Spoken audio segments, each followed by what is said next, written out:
Hello and welcome back to Kim Reads as we continue with stories from the Bible. The Tower of Babel. Noah's family and all the other creatures he had saved had come off the ark onto a clean, washed earth. As God wanted, Noah's sons, Shem, Ham, and Japheth, started their own families. The years passed and their families grew. So many people were living on the earth. Finally, there were too many people living in one place and they started to move apart. Some went to a good flat land called Babel. They settled there and discovered how to make bricks by baking them. With bricks, they could make houses, and soon a city rose up.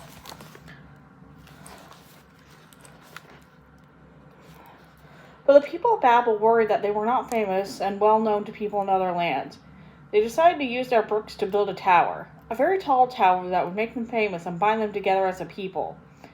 They would decide their tower reached as high as heaven.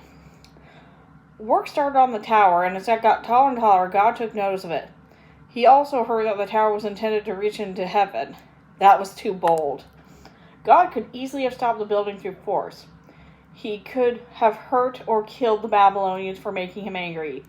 Instead, God used words. Since the flood, all men spoke the same language because they came from the same family. God saw that by talking together, people were able to decide things together and work on projects together.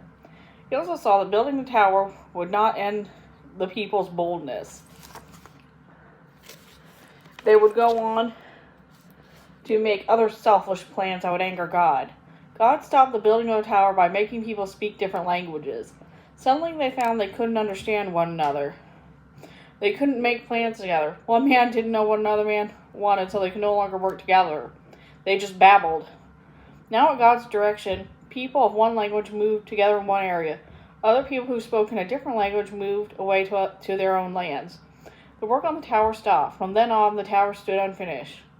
Because God had made people just babble to one another, the tower was known as the Tower of Babel. And that's the end of that story. See you later.